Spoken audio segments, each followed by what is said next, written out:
Esse é o podcast Lá Com Quem, produzido pelo Laboratório de Comunicação, Cidade e Consumo, o LACOM, da Faculdade de Comunicação Social da UERJ. Eu sou Débora Galziski, pesquisadora do LACOM, e estou aqui hoje com Maíra Valejo, estagiária do LACOM e estudante de jornalismo na UERJ. Tudo bem, Maíra? Oi, gente, tudo bem? Eu sou a Maíra, do primeiro período de jornalismo aqui da UERJ. E no episódio de hoje, nós vamos falar sobre os bate-bolas, né? Esses personagens que fazem parte do imaginário do carnaval carioca.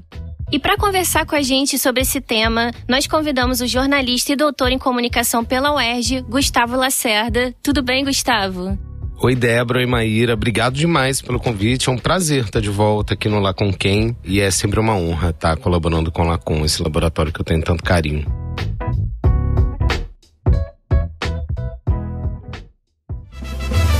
Se você fosse sincera, Aurora. Carnaval e bate-bolas. Quais imagens vêm à sua mente ao escutar essas duas palavras juntas? Bom, muita gente associa bate-bola à confusão, à violência, medo, perigo, bandidagem, mas, ao mesmo tempo, no senso comum, poucas pessoas sabem o que realmente é um carnaval de bate-bolas, né?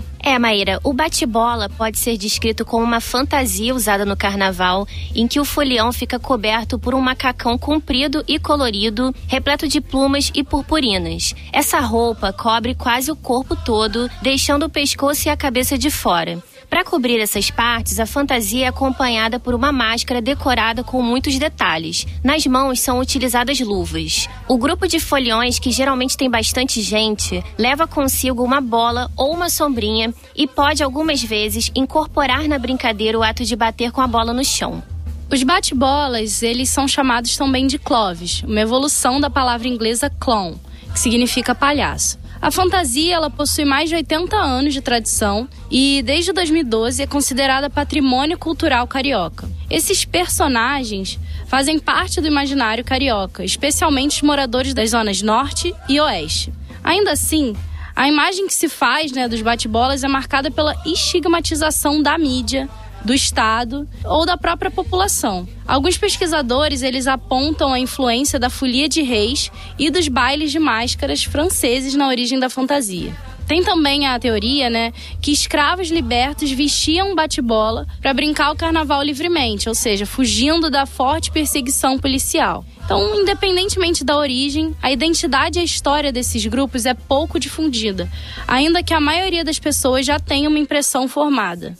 Afinal, quem são as pessoas por trás da famosa fantasia? Como os bate-bolas surgiram, se organizam e resistem no carnaval do subúrbio carioca até os dias atuais? Na tentativa de responder essas perguntas, Guto Lacerda iniciou sua pesquisa sobre o universo dos bate-bolas no ano de 2011, durante o mestrado. Anos mais tarde, em 2021, finalizou a sua tese de doutorado, Entre Memórias Narradas e Vividas, a cultura dos bate-bolas de Marechal Hermes, em que explorou a cultura festiva bate-boleira. Veja só que bom que era. Guto, existem muitas curiosidades envolvendo a origem dos bate-bolas. Quais são as possíveis origens dessa manifestação cultural? Muito bom, adorei o texto que vocês fizeram, acho que ele está super correto em termos de referências. Então, Maíra, tem teorias aqui e acolá, porque quando a gente pesquisa também o carnaval do mundo, a gente vê muitas expressões carnavalescas que tem o elemento da bola como um elemento típico da fantasia. Então, na Alemanha tem carnaval com figuras mascaradas que batem com bola no chão. No norte do Brasil também tem figuras similares que não se intitulam bate-bola. Durante a minha pesquisa, inclusive, muitas vezes eu conversava com as pessoas, porque é um carnaval tão local, é uma cultura tão carioca, assim, o bate-bola. E aí, às vezes, eu conversava com pessoas de outros lugares, porque, como vocês já perceberam, eu não sou exatamente, nascido no Rio de Janeiro, eu sou de Belo Horizonte, mas moro no Rio há 15 anos. E aí, quando eu explicava para as pessoas o que era o bate-bola, muitas vinham dizendo, nossa, mas no meu estado tem uma coisa parecida com isso, mesmo que ninguém soubesse o que era bate-bola. bate-bolas. Então a historiografia, ela se perde um pouco ao longo da história, mas oficialmente, assim, corriqueiramente, vamos dizer, os primeiros relatos desses mascarados que usam bexigas, que batem no chão no Brasil, no Rio, vem dos anos 70, de um matadouro que ficava em Santa Cruz. E aí alguns operários alemães, eles vinham, né, trabalhar nesse matadouro. E aí durante alguns momentos festivos da cidade, eles enchiam a tripa de boi, né, faziam uma bexiga daquilo ali e saíam batendo com aquela bexiga no chão. Essa história da bexiga de bicho, ela perdurou durante um tempo, assim, até pouco tempo. Tem muitos caras que são bate-boleiros mesmo, assim, nascidos, tal, porque eu só me considero um bate-boleiro, mas sou um bate-boleiro que fui incorporado, né, pelos bate-bolas, assim, né. Eu sou um bate-boleiro por admiração também, por acompanhar os caras há alguns anos já, tem muitos amigos, enfim. Cada um incorpora essa história da bexiga, então assim, mesmo os caras que, tipo assim, eram jovens dos anos 90, falam, quando era criança, imagina, 30 anos de idade, né. Quando era criança a gente saía com bexiga de boi, imagina, nem eram essas bolas de plástico. Então é uma coisa que traz até uma certa romance, assim, sabe, pra coisa do bate-bola, sabe.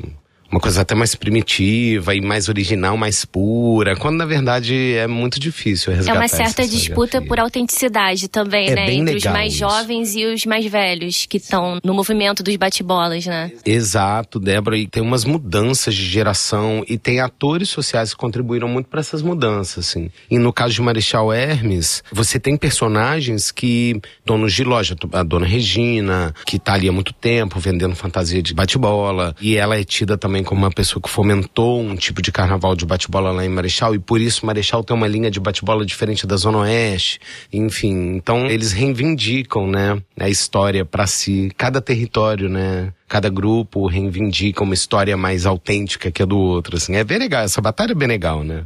Bem interessante que cada lugar do subúrbio do Rio, por mais que seja subúrbio, tem uma história, uma característica diferente. E essas turmas de bate-bola, elas acabam talvez se misturando, né, com essa história do próprio bairro ali, das características maiores de cada bairro, enfim. Exato. O coreto, né, nas praças tem um coreto, né, assim, de concreto. E esses coretos, durante muito tempo, eles foram atrações carnavalescas, né. Acho que essa foi até uma descoberta da minha pesquisa que foi bem interessante. Eu deveria escrever um artigo só sobre o carnaval dos coretos. Porque essa foi uma cultura muito forte no Rio de Janeiro, assim, durante muito tempo. O carnaval do coreto de Campo Grande, o coreto de Marechal, ou o coreto de Madureira, né. E meio que assim, ao longo do tempo, essa ideia de coreto, ela foi meio que sendo substituída por palcos itinerantes, né, que a gente monta na praça, e aí a gente vai lá pro coreto, mas quando você chega lá não tem aquele coreto clássico de praça. Eu tenho uma memória de infância do coreto da Praça Seca, de um baile de carnaval ali. Não sei se precisar o ano nem nada, mas eu me lembro disso. É muito forte isso no Rio de Janeiro. Foi uma descoberta mesmo, assim, de ver como que aquilo era fomentado, inclusive pela Prefeitura do Rio. A Prefeitura fomentava muito esses carnavais, e aí tinha a disputa do coreto mais bonito. E aí nos grupos de bate-bola em que eu participo, eles sempre relembram muito a história do bate-bola, colocando fotos dos coretos, e aí coretos dos anos 70, 80, aí tem os coretos mais recentes, que são hipertecnológicos, com LED, bárbaro, eu acho fantástico. Muito interessante. E Guto, você estava falando que a manifestação, né, dos grupos de bate-bolas são tradições muito relacionadas ao subúrbio carioca, né? Você citou aqui Marechal Hermes, Madureira, o bairro de Cavalcante também tem as turmas que saem, né? As turmas de bate-bolas. Tudo isso envolve, né, um ano inteiro de preparação e costura das roupas, muito antes do carnaval, né? E aí na sua tese você fala sobre essa questão do espírito bate-boleiro. Você poderia explicar pra gente o que seria esse espírito bate-boleiro? Então, essa coisa do espírito bate-boleiro é bem interessante, porque a Aline é uma grande pesquisadora do carnaval de bate-bola. Eu acho muito legal isso, porque é uma mulher, e aí uma mulher que tá no meio dos bate-bolas, e aí ela fez o primeiro trabalho, eu acho que acadêmico dela. Eu acho que o primeiro trabalho acadêmico que a gente tem, efetivamente, sobre bate-bolas é da Aline. E ela fez, se não me engano, foi o mestrado, foi a graduação, e agora? Mas ela tem muitas publicações sobre o bate-bola. E aí a gente, né, vai lendo e vai pensando sobre o que é o bate-bola, e aí ao longo da minha pesquisa eu falei, cara, é tão difícil conceituar e descrever, tipo, sabe, isso é um bate-bola, porque aí você chega num determinado lugar e aí vê uma determinada fantasia, você fala, isso não é bate-bola. Quem sou eu pra dizer isso? Aí vira um cara e diz pra você, não, isso é bate-bola. Um cara vestido de gorila, que é uma fantasia também bem típica, saem os grupos de gorila, que eu sou bem interessado neles, assim, eu tenho muita vontade de encontrar um grupo de gorilas. Não é uma coisa muito legal, dizem que não é muito legal. Porque é muita paixão, sabe? E aí é bate-bola, tá dentro da cultura do bate-bola. O João, que é uma fantasia que eles fazem com camisa, e aí eles fazem 2 furos na altura dos olhos, aí é o Pai João, é da cultura, é do universo bate-boleiro. Ou a velha do Muquiço, que é um personagem típico da cultura do bate-bola, e aí não tá com a bola na mão, e aí não tá com uma sombrinha, é ou não é? Então assim, tá dentro da cultura. Então é a partir daí que eu vou dizer que eu acho que na verdade o bate-bola é um espírito mesmo, sabe? É algo que tá dentro das pessoas, que tá dentro dessa cultura, que ela é uma cultura que a gente pode até parar e delimitá-la melhor assim na cidade ou na sociedade, mas ao mesmo tempo tem algo que é maior. Veja bem, eu comecei a me interessar por bate-bolas porque me tornei amigo de bate-bolas. E aí comecei a andar com os caras. E aí daqui a pouco eu tava vestindo bate-bola, ajudando os caras a botar roupa. E aí eu vou me apaixonando e de repente saio como bate-bola. Já saí como pirulito e banda-banda, que também é um outro tipo de bate-bola, com batendo bexiga mesmo no chão. Mas a turma que eu saio, que é a turma da praça, a gente sai de sombrinha. Então não tem exatamente a bola no chão. Mas imagina, o bate-bola de sombrinha, ele é bem característico, assim, ele é bate-bola. Então eu acho que o bate-bola ele é algo maior mesmo, assim, é um espírito, é um amor pela cultura, é querer estar sempre ali. O carnaval não é a única festa promovida pelos bate-bola, a gente fez várias festas agora, né, porque a gente tá retomando o cotidiano presencial. Então a gente fez festa de São Jorge, a gente tá preparando agora a festa junina, tem a festa do Dia das Crianças, que é uma festa super importante para o universo, para a cultura bate-boleira, e você não necessariamente vê um bate-bola ali, mas o espírito tá ali. Por isso que eu gosto muito dessa expressão, sabe, o espírito. Aquela energia que ela não é visível, mas ela tá ali, né? Lendo o capítulo do seu livro sobre os bate-bolas, você falou muito do espírito, que foi uma coisa que chamou muita atenção, né? O espírito bate-boleiro, porque as pessoas caracterizam só a fantasia. O bate-bola é aquela fantasia ali, é isso que é o bate-bola. E não, a questão do senso comunitário das comunidades de bate-bola, noção de grupo, trabalho coletivo, tudo ali chama muita atenção. Acho que também engloba, né, esse espírito bate-boleiro que as pessoas só enxergam o outro lado, o oposto.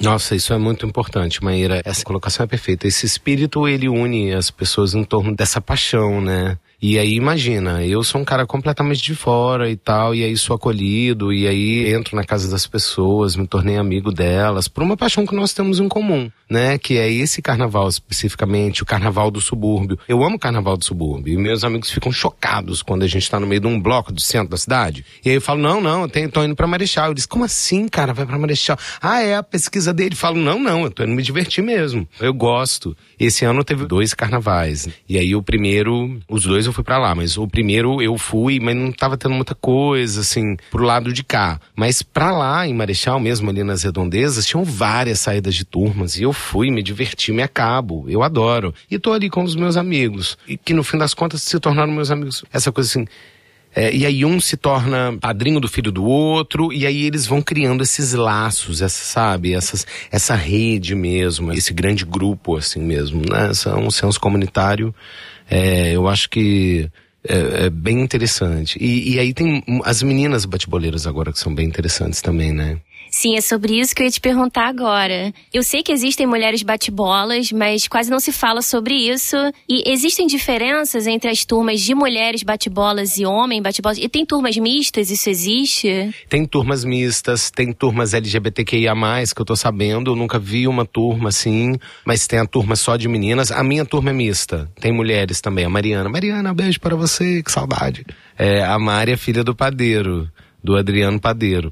E aí ela sai de bate-bola desde pequenininha. O Vinícius, filho do padeiro, eu acho que não liga muito não, mas ele tá sempre lá nos eventos. Mas ele não sai de bate-bola, mas a Mariana ama. Aí na nossa turma sai a Angélica também, sai há muito tempo. Angélica, e agora, Angélica? Quanto tempo de bate-bola você tem, hein, minha filha?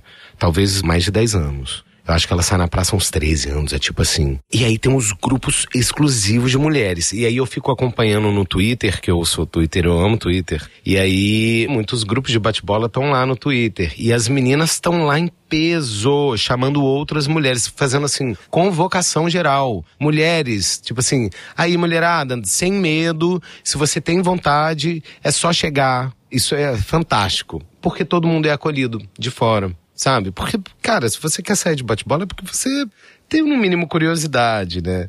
E uma vez que você sai, você é meio que tomado por esse espírito, sabe? Eu não sei se esse espírito tá dentro ou se ele tá fora e vem pra dentro.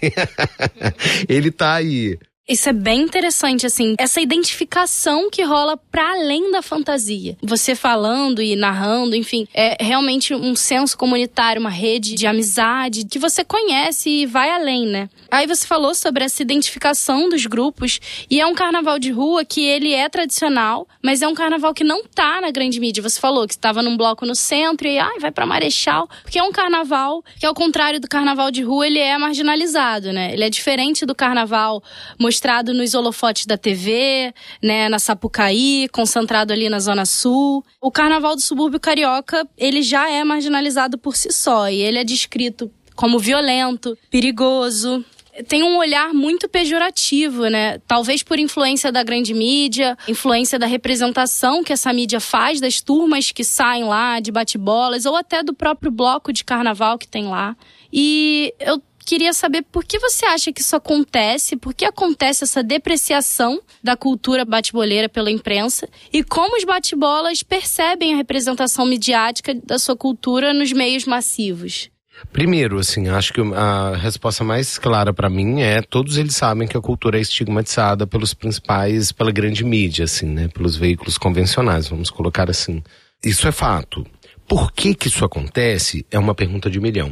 Mas tem algumas hipóteses. Porque existe uma história do carnaval carioca que acaba se limitando mesmo ao carnaval da Sapucaí. E aí é desinteressante para o Estado talvez fomentar outra festa em outro lugar, porque aquela ali é uma festa que é um cartão postal, literalmente, né? O carnaval da Sapucaí, ele é um cartão postal da cidade. Existem, com certeza, interesses econômicos. Por isso que eu acho que essa é uma pergunta de 1 milhão, porque eu acho que ela leva a gente para outros lugares de pesquisa que são bem amplos. E aí, é isso que faz com que a pesquisa não acabe nunca. Mas, com certeza, tem interesses econômicos que seriam, primeiro, fomentar outros carnavais, como o Carnaval da Sapucaí. Quando eu mudei para o Rio foi em 2007, o Carnaval de Rua não era o que é hoje, né? Grande parte da minha pesquisa mesmo de mestrado, eu descobri os bate-bolas lá, mas a minha pesquisa, grande parte dela, ela vem do Carnaval de Rua. E aí eu comecei a trabalhar com essa reoxigenação do Carnaval de Rua carioca.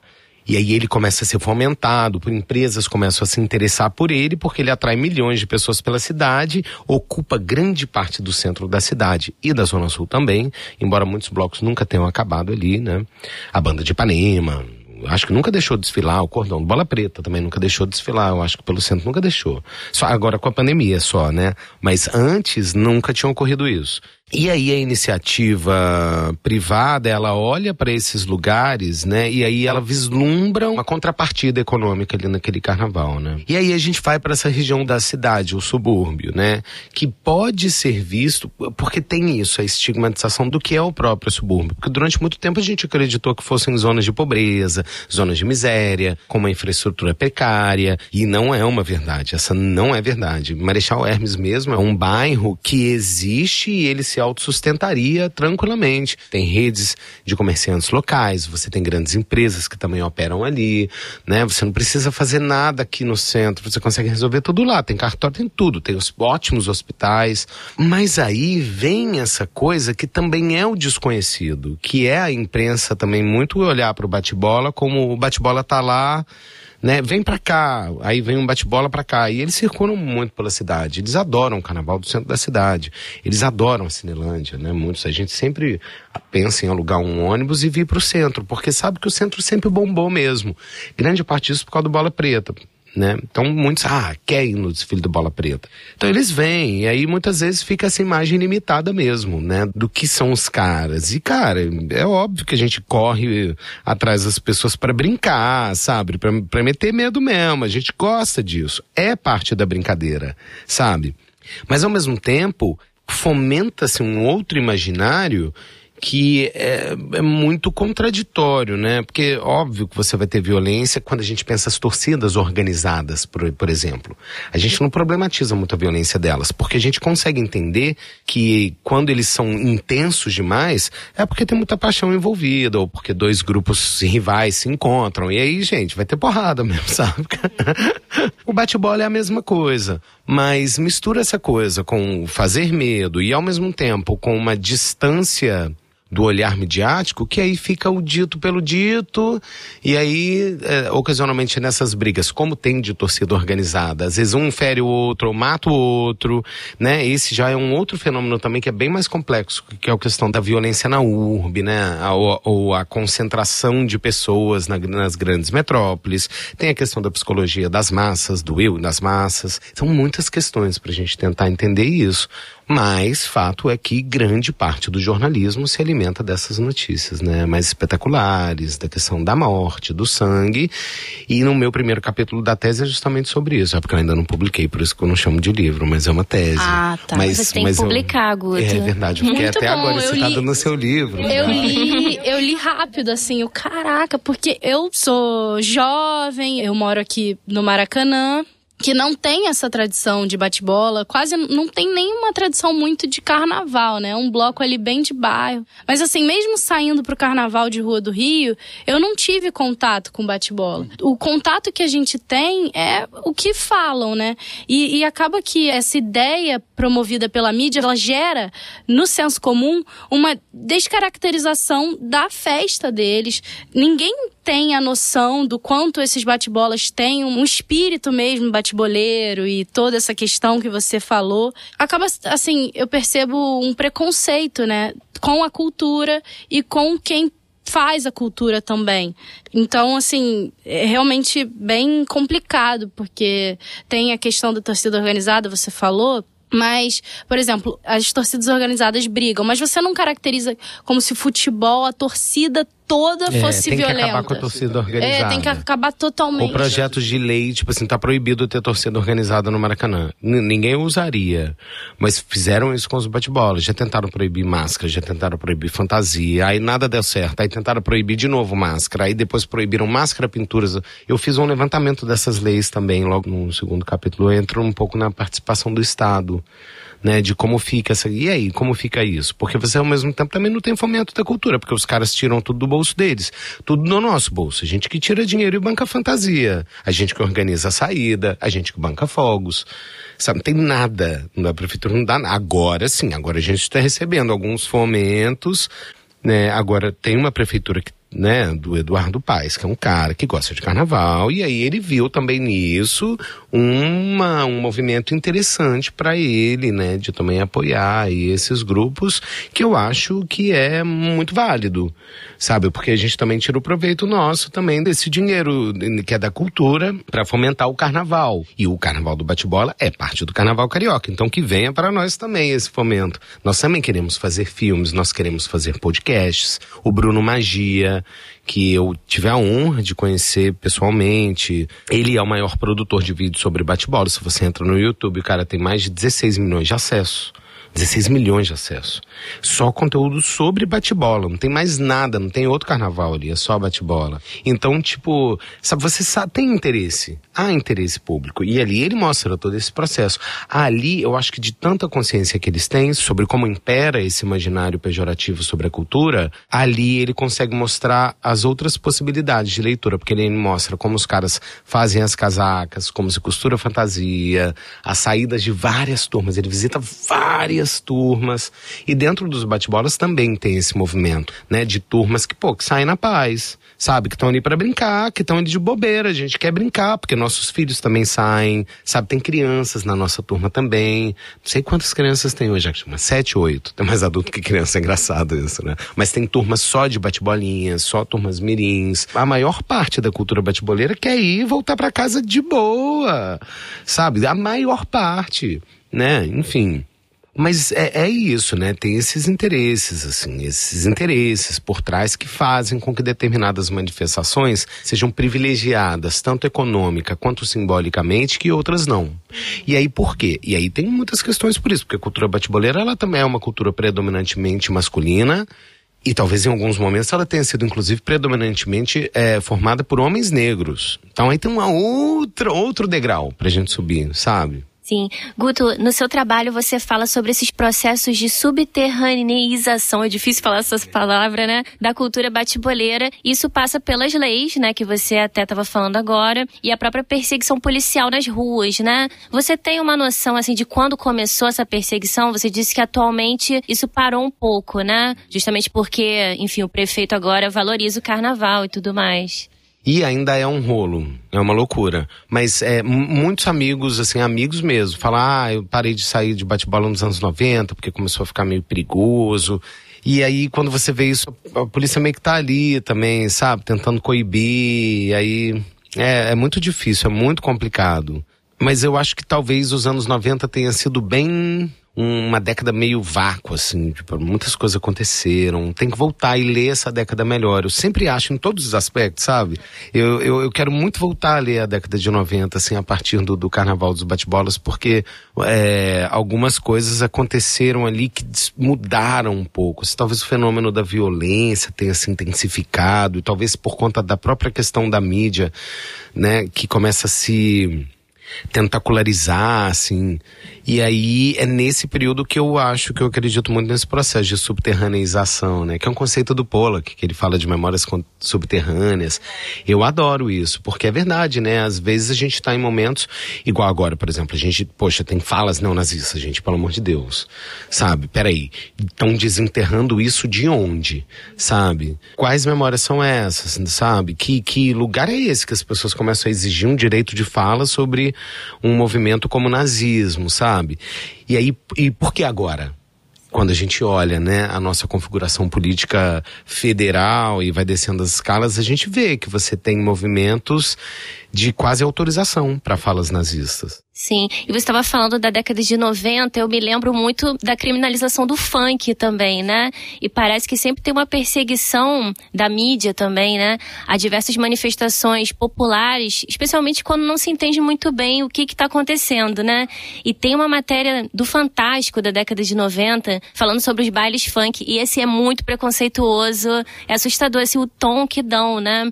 Tratando as pessoas assim como animais mesmo, né? E acho que isso foi feito com os bate-bolas também e várias outras manifestações. O samba também, né? Foi muito perseguido, enfim. Isso é bem interessante e é muito louco, porque a mesma emissora que fazia isso, a Xuxa nos anos 90, ela imperou durante muito tempo fazendo o quê? Levando os funkeiros pro programa dela. Eu acho que ela é até tida no meio dos pesquisadores do funk, que eu já entro em contato com alguns, que citam que ela foi muito importante, porque ela era massificada, e aí ela dá espaço para esses funkeiros, assim, o MC Tubarão, Malboro, esses caras. E aí ela vai dançando, e aí ela começa a utilizar roupas que eram típicas de funkeiro. Claro que é uma coisa mais estilizada, mas é uma possibilidade, né? E ao mesmo tempo, e aí você tem o jornalismo atuando de uma outra forma. É bem assim, eu fiz uma análise dos jornais de uma década de 2000 a 2010, e você vê que, assim, uma coisa pontual que dá pra saber dependendo do prefeito que tá lá, dependendo do governo que tá, os jornais falam melhor ou menos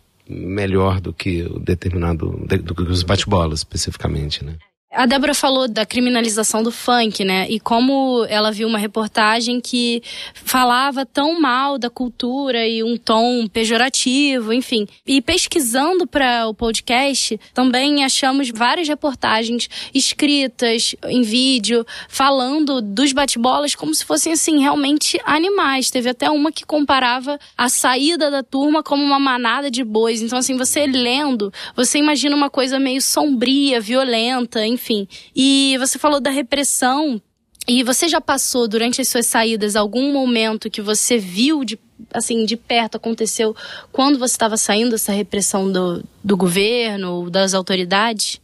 A polícia tá sempre meio que assim, né, fazendo ronda e tal, né? É muito louco essa coisa também do animalesco, porque eu acho que essa coisa do animalesco, ela tá muito ligada àquilo que a gente não controla. Então quando você, né, traça um paralelo entre aquele indivíduo e o animal, o animalesco dele, essa coisa que não tem controle.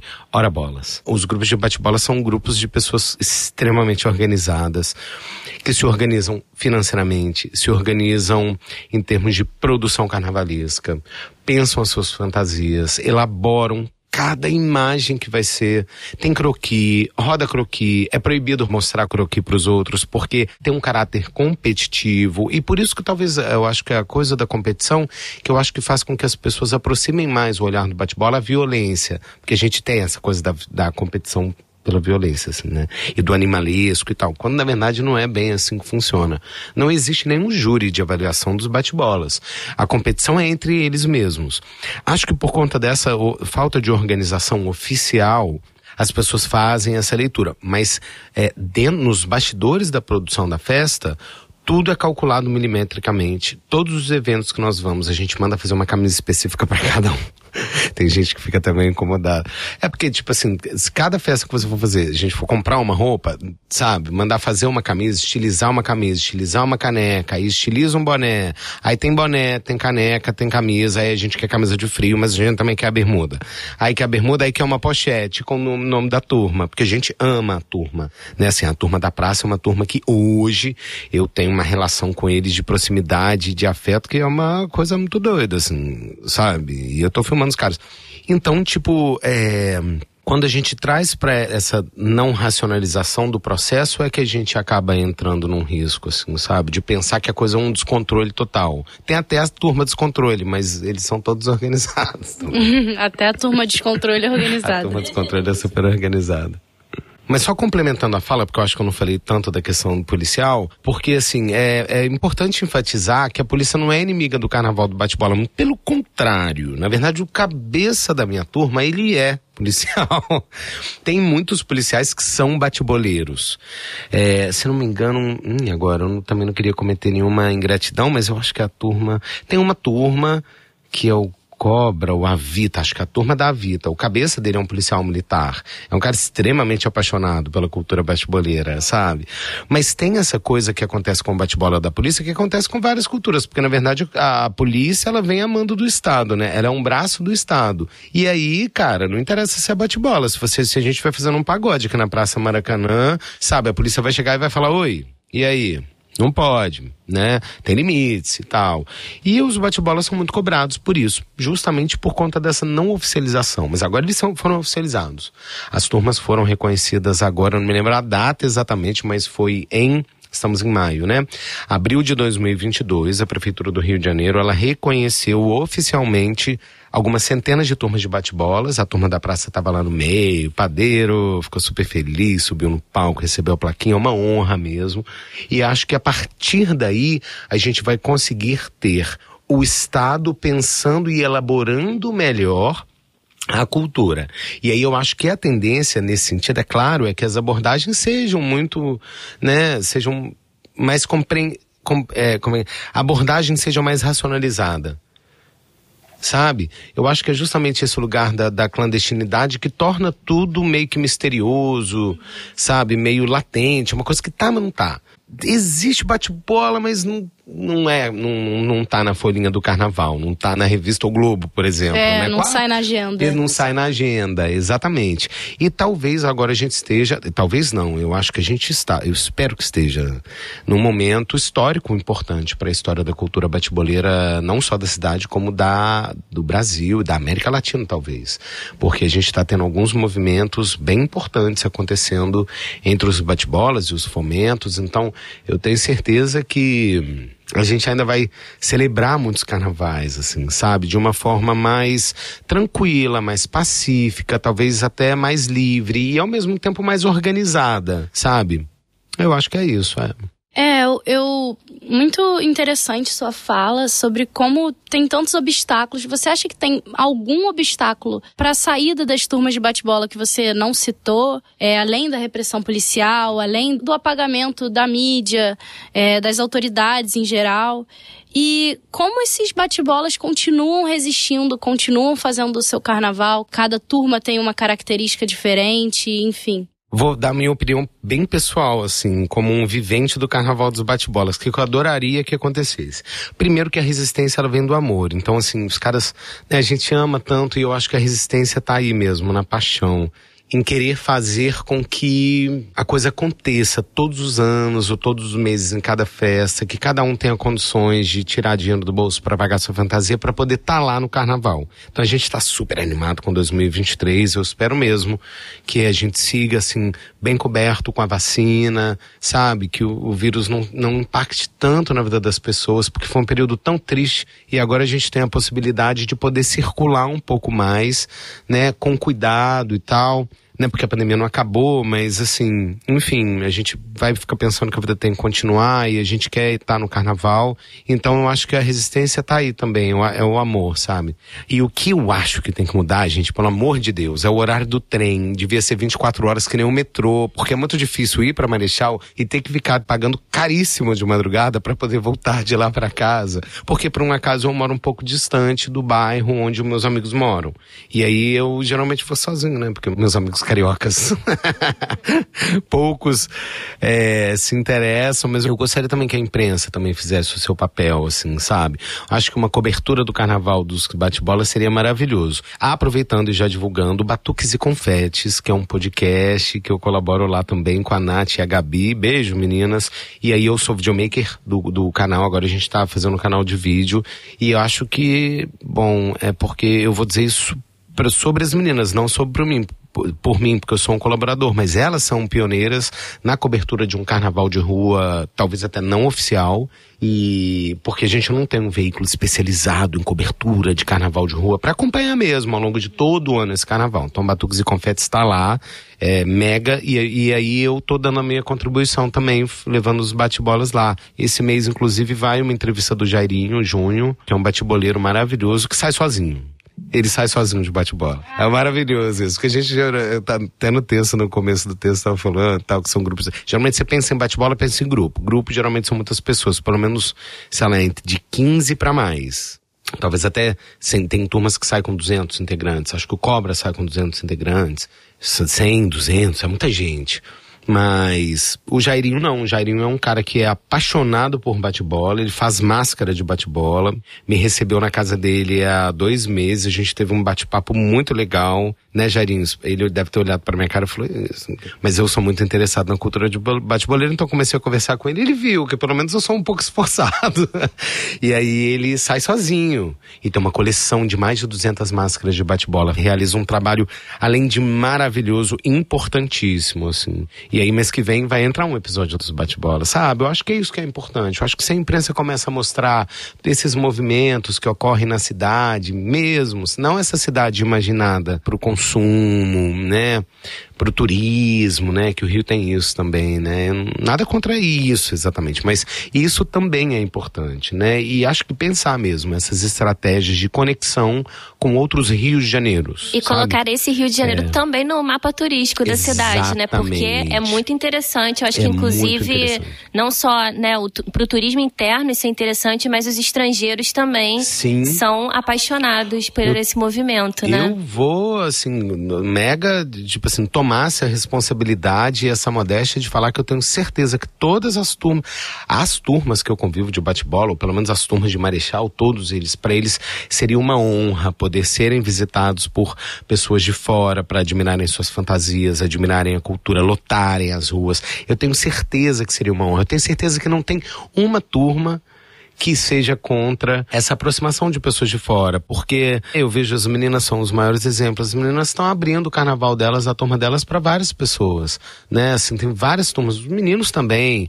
convidam qualquer um, cara, você tem vontade de sair de bate-bola, vem cá trocar uma ideia, vai ter uma reunião tal dia, tal hora, traz aí R$100 da fantasia, já paga a primeira colaboração, que aí já não tem desculpa, e sabe, já traz dinheiro da cerveja também, e a gente toma cerveja, confraterniza, e vai se conhecendo, e vai ampliando, né, os laços e vai ampliando as ações pela cidade, sabe? Eu acho que tem que desmitificar isso mesmo e eu tenho certeza que qualquer um que cair naquele carnaval, imagina, carnaval, né, assim, tem quem gosta de carnaval, porque tem gente que também não gosta de carnaval, né, assim, não gosta de nenhum carnaval, mas quem gosta de carnaval mesmo vai se acabar, sabe, ali, é bom demais, eu amo. Muito legal a maneira como você fala dos bate-bolas, e é uma cultura que tá aqui, que faz parte da história da cidade, mas que muita gente não conhece, acaba se restringindo ali a um certo grupo de certos bairros. Enfim, é uma cultura tão interessante, uma história que se mistura com a própria história do carnaval carioca, que muita gente deveria conhecer e acaba não sendo mostrado, talvez da forma que poderia ser mostrado. Pegar as coisas boas, os valores, todas as virtudes dessas turmas de bate-bola. Tanta gente por trás, exato isso, eu acho que é isso, né, assim, tantas pessoas por trás da produção do carnaval de bate-bola, sabe? Você vê homens que costuram muito bem, sabe?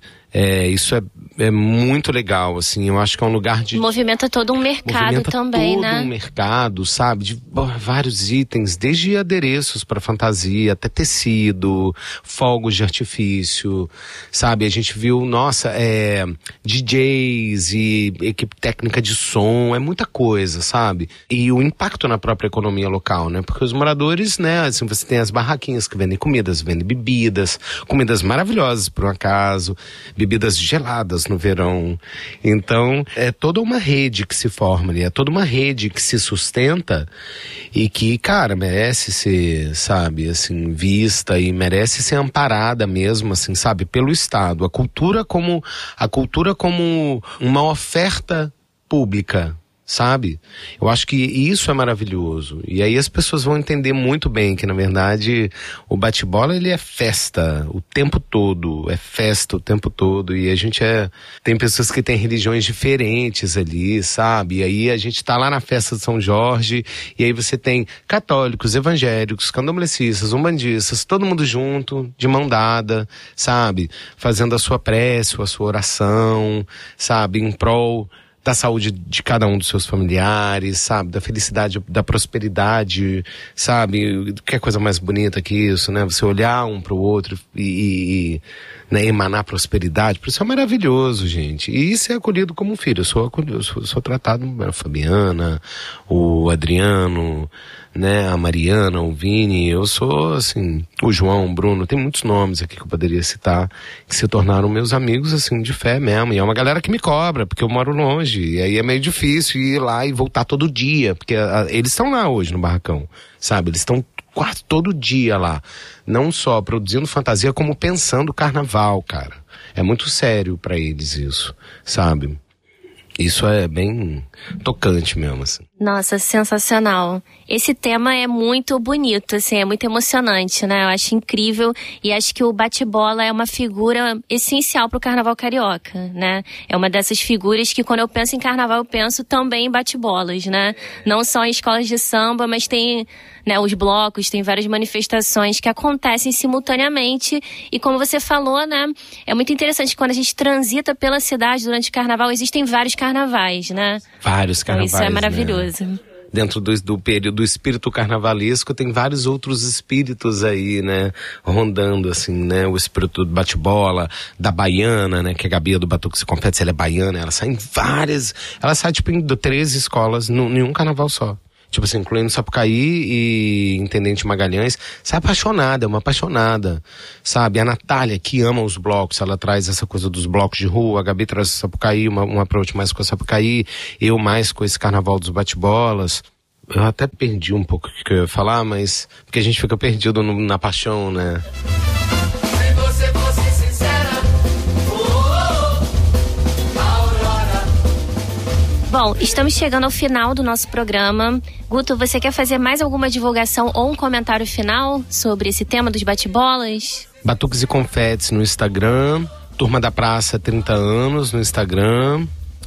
Deixa eu ver o que mais. Eu acho que as pessoas deveriam começar a seguir mais turmas de bate-bola no Instagram, no Twitter, que eles estão lá e tal. O Mundo dos Bate-Bolas, que é uma que eu sigo também, que eu adoro. E saem vários convites para sair em várias turmas. Cara, quem quiser sair de bate-bola é muito fácil. Tem várias turmas que estão acolhendo mesmo, recebendo. Então, assim, eu acho que vale muito a pena. É isso, e agradecer a vocês aí pelo espaço, né? Eu também tô falando aqui por muitas pessoas que estão aí fazendo esse carnaval há tanto tempo, mas eu faço com o maior prazer, assim, sabe? Como um não carioca, né? Ou como um carioca que eu me tornei, assim, simbolicamente, mas como um não carioca, é uma honra poder carregar um pouco dessa história, falar um pouco das minhas experiências, porque tudo que eu falei que também são as minhas experiências, mas e as minhas visões, né, minha visão de mundo, mas é uma honra poder participar do Lá Com Quem, mais uma vez, aqui com o Lacon, e obrigado, Débora e Maíra. Bom, nós que agradecemos, muito obrigada, Guto, pela sua presença, e viva o carnaval, viva os bate-bolas, né? Viva o carnaval, viva os bate-bolas. O roteiro de hoje foi produzido e roteirizado por Maíra Valejo, estagiária do Lacon. A gravação e a edição do episódio foram realizadas pelo Audiolab, o laboratório de áudio da Faculdade de Comunicação Social da UERJ. Bom, caso você tenha ficado com alguma dúvida, mande um e-mail para lacomuerj@gmail.com ou uma mensagem para o nosso Instagram, que é @lacomuerj. E na próxima edição responderemos as suas questões. Até a próxima. Tchau. Tchau, pessoal.